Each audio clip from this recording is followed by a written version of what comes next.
Weekend episode ಆಗ್ತಾ ಇದ್ದಂಗೆನೆ ರೊಚ್ಚಿಗೆದ್ದಂತಹ ಧ್ರುವ್ ಅವರ ಕೆಂಗಣ್ಣಿಗೆ ಬಿದ್ದಿದ್ದು ಅಶ್ವಿನಿ ಗೌಡ ಅವರು. ಇನ್ನೇನು ವಾರ್ ಡಿಕ್ಲೇರ್ ಮಾಡೇ ಬಿಟ್ರು, ಮನೆಯೊಳಗಡೆ ಹೈ ಇಂಟೆನ್ಸ್ ಸೀನ್ಸ್ ನಡೆಯುತ್ತೆ ಅನ್ನೋ ಅಷ್ಟರಲ್ಲೇ ಇವರು ವಾರ್ ಡಿಕ್ಲೇರ್ ಮಾಡಿದ್ದು ಸ್ಪಂದನ ಅವ್ರ ಮೇಲೆ. ಯಾಕೆ ಅಂದ್ರೆ ಜನ ಚೇಂಜ್ ಕೇಳ್ತಾರೆ ಅಂತ. Okay, jokes apart.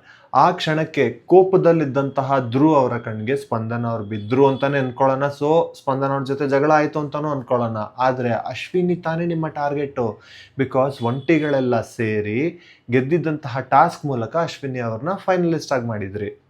ಸೊ ಅವರು ನಿಮಗೆ ರಿಟರ್ನ್ ಫೇವರ್ ಮಾಡಲಿಲ್ಲ ಅನ್ನೋದು ನಿಮ್ಮ ಕಂಪ್ಲೇಂಟ್. ಸೊ ಅಶ್ವಿನಿ ಅವ್ರನ್ನ ಟಾರ್ಗೆಟ್ ಆಗಿ ಫಿಕ್ಸ್ ಮಾಡಿದ್ಮೇಲೆ ಎಲ್ಲರೂ ಒಂದ್ ಕಡೆ ಟಾರ್ಗೆಟ್ ಮಾಡಬೇಕಿತ್ತು ತಾನೆ, ಅಟ್ಯಾಕ್ ಮಾಡಬೇಕಿತ್ತು ತಾನೆ. ಬಟ್ ನೋ, ಸುಮ್ಮನಿರಿದ್ರು ಅಂತ ಅಶ್ವಿನಿ ಅವ್ರು ಹೇಳಿದ ತಕ್ಷಣ ಸುಮ್ಮನೆ ಆಗ್ಬಿಟ್ರಿ ನೀವು. ಇಷ್ಟು ಒಂದ್ ಕಡೆ ಆದ್ರೆ ಇನ್ನೊಂದು ಕಡೆ ಅದೇ ಅಶ್ವಿನಿ ಅವ್ರ ಜೊತೆ ಕುತ್ಕೊಂಡು ನೀವು ರಕ್ಷಿತಾ ಅವ್ರ ಬಗ್ಗೆ ಮಾತಾಡ್ತೀರಾ. ಅವಳು ಫೇಕು, ಬೇಕಂತ ಕನ್ನಡ ಬರ್ದೇ ಇರೋ ಥರ ಮಾತಾಡ್ತಾರೆ, ನಾನು ಎಷ್ಟೇ ಹೇಳ್ಕೊಟ್ರು ಗೊತ್ತಾಗದೇ ಇರೋ ಥರ ಡ್ರಾಮಾ ಮಾಡ್ತಾರೆ ಅಂತ ಹೇಳ್ತೀರಾ. ಕಟ್ ಮಾಡಿದ್ರೆ ಅದೇ ರಕ್ಷಿತಾ ಹತ್ರ ಕುತ್ಕೊಂಡು ನೀವು ಎಲ್ಲಿ ಬೇಕೋ, ಎಷ್ಟು ಬೇಕೋ, ಹೇಗೆ ಬೇಕೋ ಹಾಗೆ ಮಾತಾಡು, ಏನಾದರೂ ತೊಂದರೆ ಆದರೆ ನಾನು ಬರ್ತೀನಿ ಅಂತ ಹೇಳ್ತೀರಾ.